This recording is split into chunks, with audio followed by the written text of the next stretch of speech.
Hair Tonic and Kreml Shampoo present the new Adventures of Sherlock Holmes, starring Nigel Bruce as Dr. Watson and Tom Conway as Sherlock Holmes.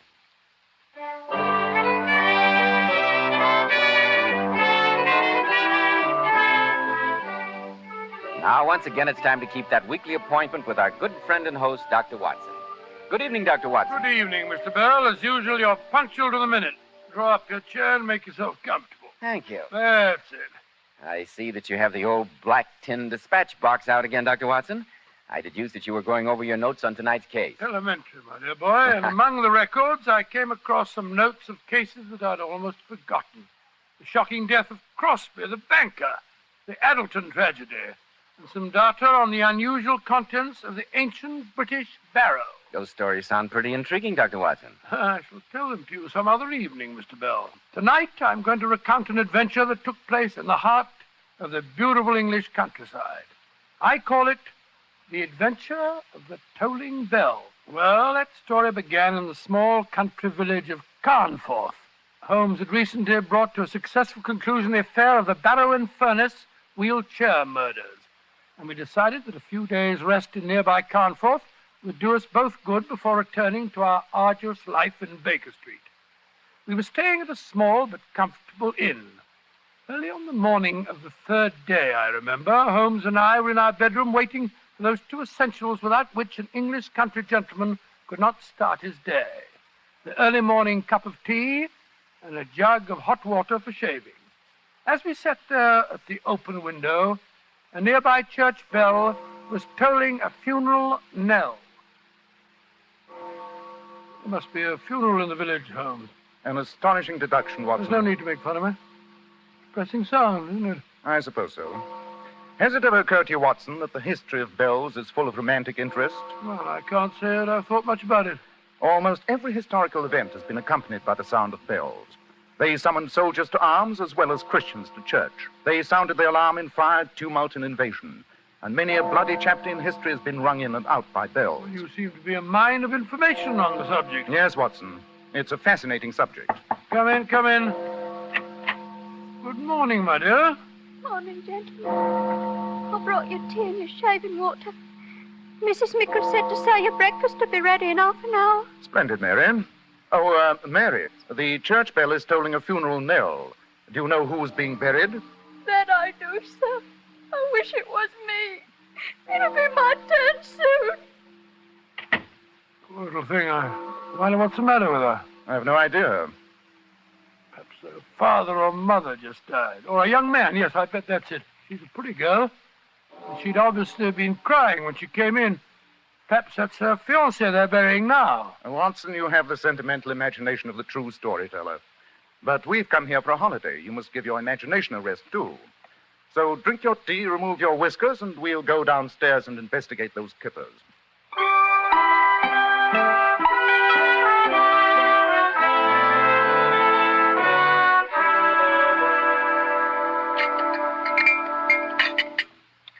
You like your kippers, gentlemen? Excellent, Mrs. Mickle, excellent. Never eaten better. Yes, indeed.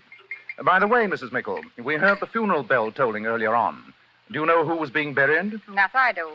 2 souls were being buried, and one of them was a murderer. A murderer? Good Lord, in this peaceful village? What happened, Mrs. Mickle?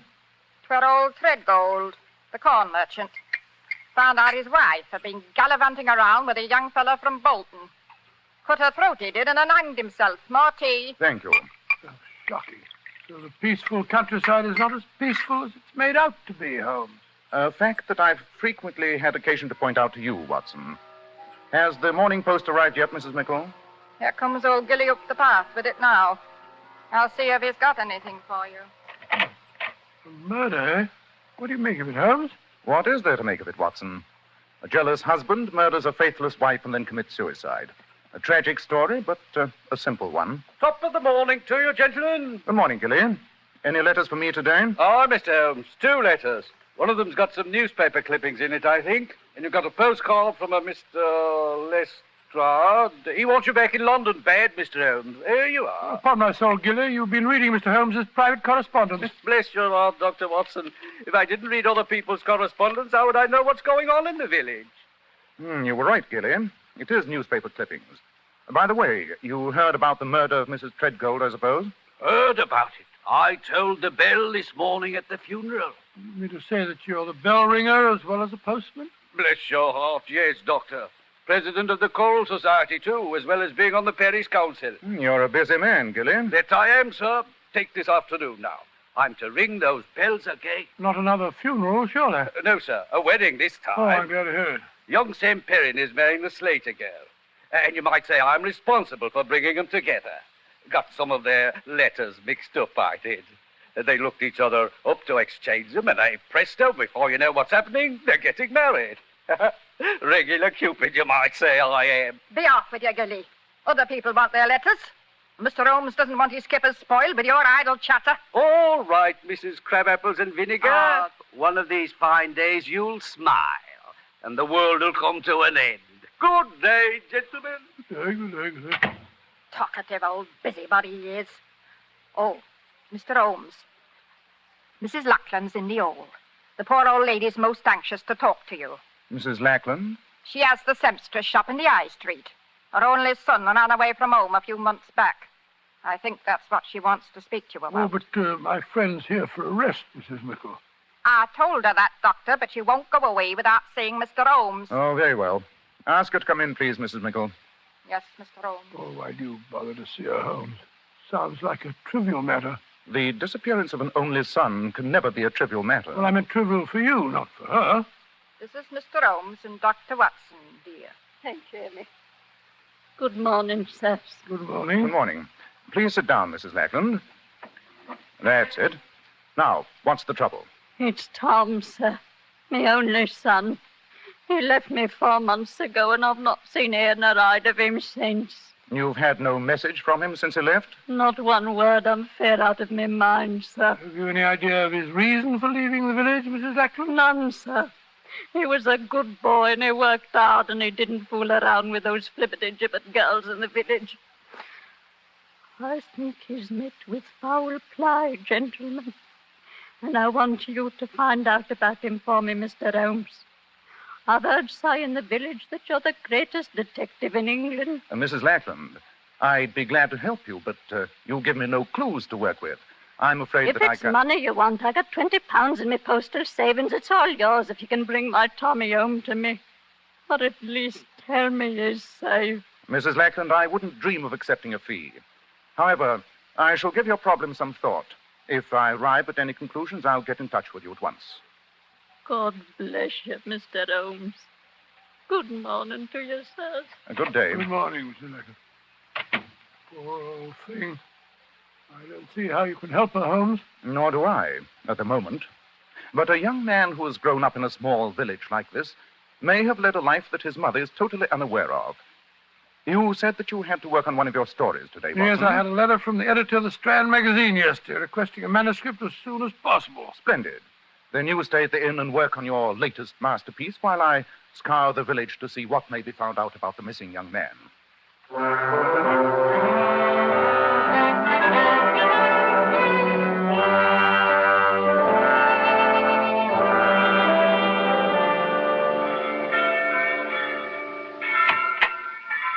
Oh, there you are, Holmes. I was beginning to think you'd got lost. Hello, Watson. I trust you had a profitable session with pen and paper. Well, I've done about half a chapter. I would have done more if it hadn't been for those infernal bells. The wedding ceremony that the worthy Gilne told us about this morning. Oh, I'm tired. Oh, well, what did you find out about Mrs. Lackland's son? Among other things, that he had a secret love life unknown to his mother. And the object of his affections was none other than the maid who brought us our tea this morning. Mary? Have you talked to her? No, it's her half-day off, and I was unable to find her. However, I shall question her when she brings our tea tomorrow morning.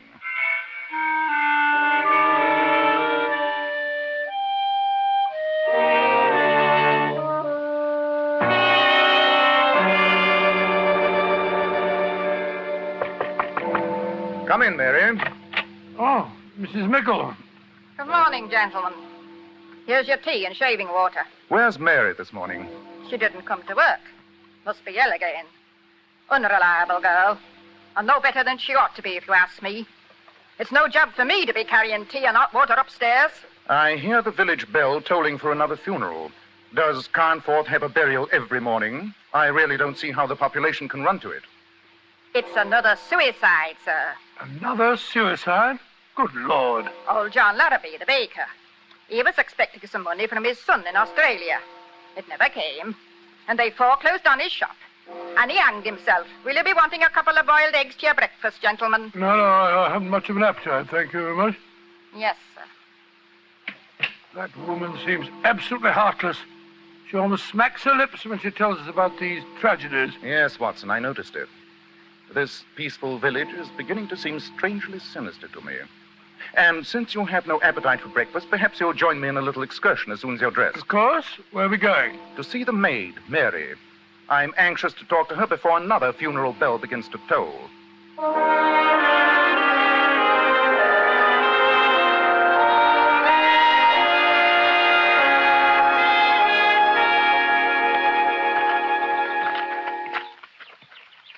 This must be the cottage, Holmes. They said it was the one with honeysuckle over the gate. Yes, and there's Mary sitting on the porch. Oh, she's got up. She's coming up the path to meet us. Good morning, Mary. I'm sorry you're not feeling well. Mr. Holmes, Dr. Watson, why have you come here?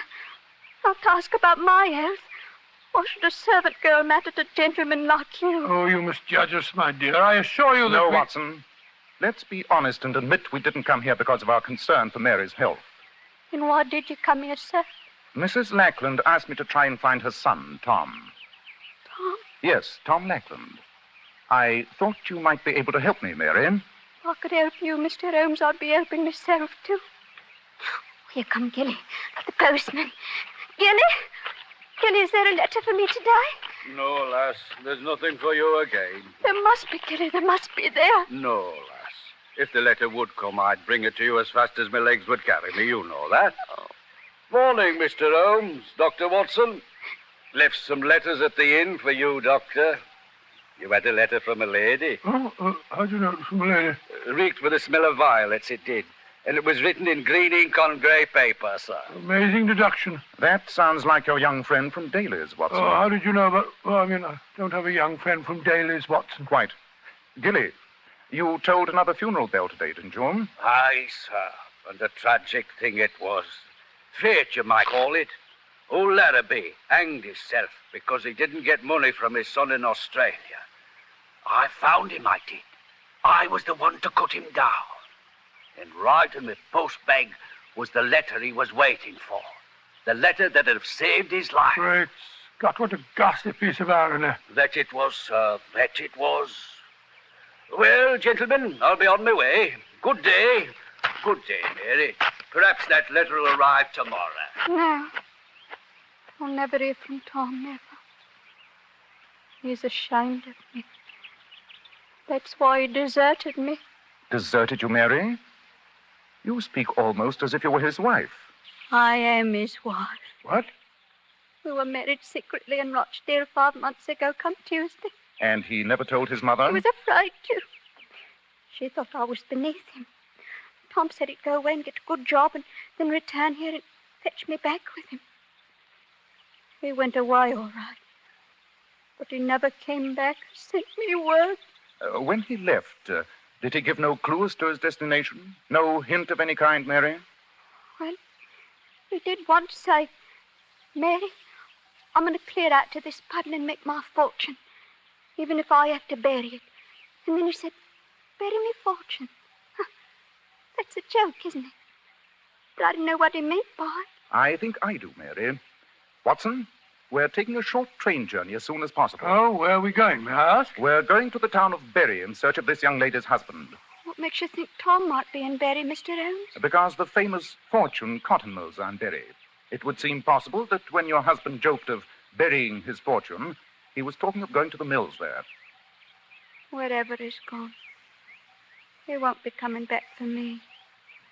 I know that. No, don't talk like that, my dear. Remember, you have friends, Mrs. Lackland.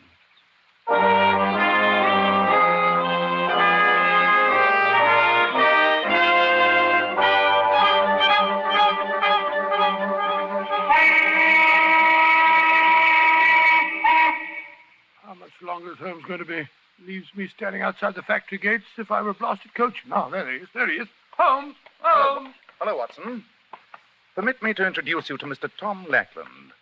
Tom, this is Dr. Watson. How do you do, Dr. Watson? How do you do? Never mind how I do, young fellow, my lad. How do you do? Your behavior's been absolutely shocking. Shocking. Now, what are you talking Leaving about? your dear old mother and deserting your pretty little bride because you're ashamed of her. You're a scoundrel, sir. You deserve a good horsewhipping, and I have a good mind to give it to you. I don't know what you're talking about, Dr. Watson, but I don't like the words you use. And if it's violence you want, I don't mind telling you I'm amateur heavyweight champion of the county. You are? Oh, well, no need to become aggressive, boy. Don't let's waste time on being acrimonious, Watson. Let's get back to the station as fast as we can. The return of the prodigal is long overdue. We must give them every opportunity to kill the fatted calf.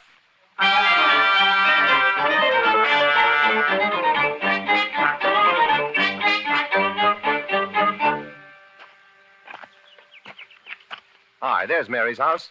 I'm dying to see her. And after this reunion, Tom, I suggest that you both go over and see your mother. I'm sure she'll forgive you. Oh, yes, Mr. Holmes, I'll do that. Well, perhaps we should have warned her. Your sudden appearance may be something of a shock. I think it's a shock that Mary can handle. She must be out. Door's locked. Knock again, if you don't mind. She may be asleep. Great heavens! That was a revolver shot. Come on, Watson. Help me break in the door.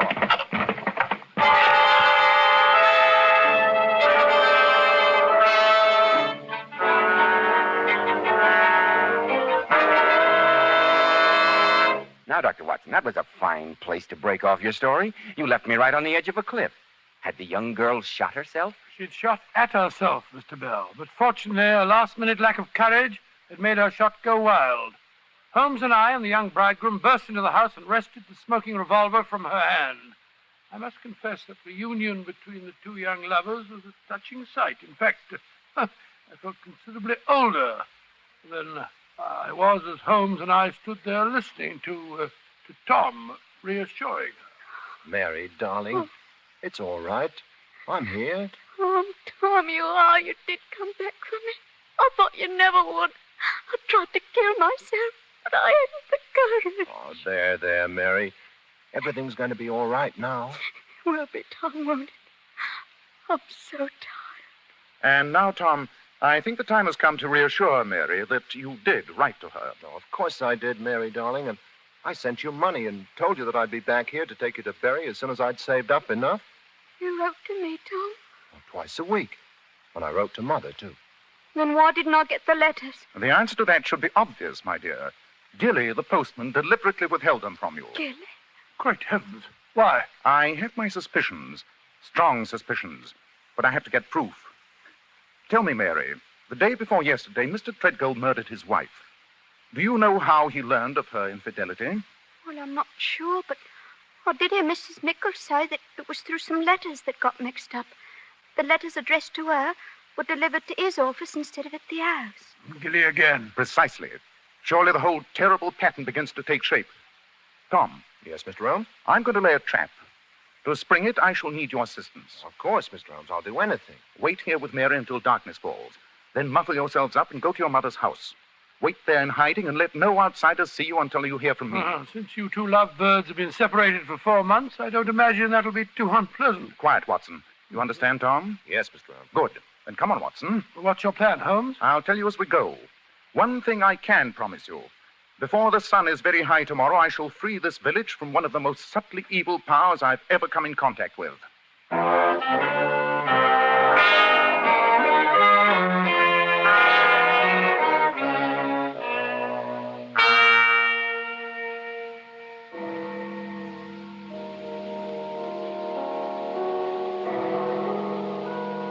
Good morning, Dr. Watson. Mr. Holmes. Good morning, Mrs. Mickle. Good morning. I always said that Mary was a no-good girl, and now she's killed herself. But of course, I had to come to her funeral. It's very charitable, Mrs. Mickle, I must say. In any case, the vicar says that the poor girl was of unsound mind. Yes, madam, you can't blame her. Well, I'll be getting into the church. Holmes, this farce is beginning to get on my nerves. What are we accomplishing by burying an empty coffin? You'll soon see, old chap. Come on, let's slip into the vestry. This way. Oh, Where are we going, Holmes? Up the stairs that lead to the belfry. Here they are. Well, supposing Gilne turns nasty when he finds out we know his secret. Then we must handle him to the best of our ability, Watson. Well, I must say I do not relish the thought of a tussle high in the belfry of a church. The man must be insane. Obviously. That's why his power must be destroyed. This door apparently leads to the belfry. Keep your wits about you, Watson. Good morning, Gilne. Mr. Holmes!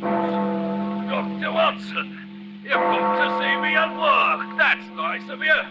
Not often I get company up here. We haven't come up here to see you at work, Gilne. We know your diabolical work only too well. Yes, Gilne, we know your secret. What secret's that? You're mad with power, Gilne. You've tried to control the destiny of this village. In your position as postman, you thought you had the power to give life and death. That I am, sir. And it's a great power. It makes a man feel good. Almost like a god, you might say. That's sacrilege, you scoundrel. You were responsible for the murder of Mrs. Treadgold. Aye, sir, that I was. And for the old man hanging himself. You were responsible for John Larrabee's suicide, weren't you? Aye, that I was. Larrabee tried to vote me off the village council. I swore I'd make him pay for it, and I did. Your reign is over, Gilne. You'll never toll a bell again. The only one you'll hear will be a prison bell. You can't touch me, Mr. Holmes. You've got no proof. There's nothing you can do. Don't be too sure. I've enough influence to take your job away. You take me away from me bells. I live for these bells. You wouldn't take me away from them. You couldn't live without the power they give you, could you, Gilne? You're trying to destroy me! You are destroyed, Gilne. Yes, you've already failed. Mary's alive. Alive? But the coffin they're burying down there Is full of stones. You'll be the laughing stock of the village, Gilne. They'll never laugh at Gilne. You can't catch me, Mr. Holmes. I'm beyond you still. He's running up the ladder leading to the bell car. Come back, Gilne. Come back. He's mad as a hatter. Quite. Well, what's he going to do up there? He might set fire to the steeple, commit any madness. I'm going to fetch him, Holmes. No, Watson. He drew a knife as he fled. And with that rickety staircase and the narrow opening leading into the bell chamber, you'd never stand a chance. He'd get you on the first slash. How are we going to get him down? There's only one way. He's in a tiny loft containing his beloved bells. We'll see how much he loves them at close quarters. I doubt if even he can stand the noise in that confined space. Where's that bell rope? Come down, Gilne. Come down from there. Stop! Stop ringing me bells! Not until you come down, Gilne. Stop ringing them! I can't stand it! You drive me mad! You are mad, Gilne. Mad with power. Come down here, I say. I'm coming! Great heavens, he hurled himself out of the belfry. Holmes, he hasn't a chance of surviving that fall. I have no intention of causing the unhappy man to jump to his death, Watson, though I cannot help but feel that his poor demented mind may find a happy oblivion this way rather than in the confines of an asylum. Yes, you're probably right, Holmes. It's been a shocking case, Watson, shocking. And once again it proves the old saying that violence does in truth recoil upon the violent, and the schemer falls into the pit which he digs for another.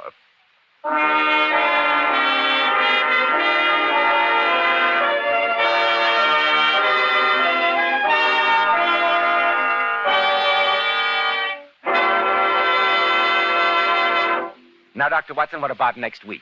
Well, now, let me see. What shall I tell you? Next week, I think I'll tell you a rather gruesome story about how Sherlock Holmes saved the life and the sanity of a certain Count Romagny. I call it The Adventure of the Carpathian Horror.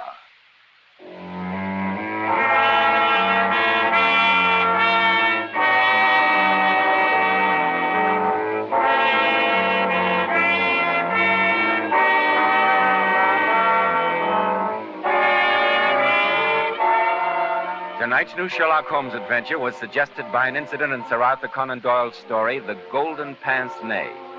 Nigel Bruce appeared through the courtesy of California Pictures.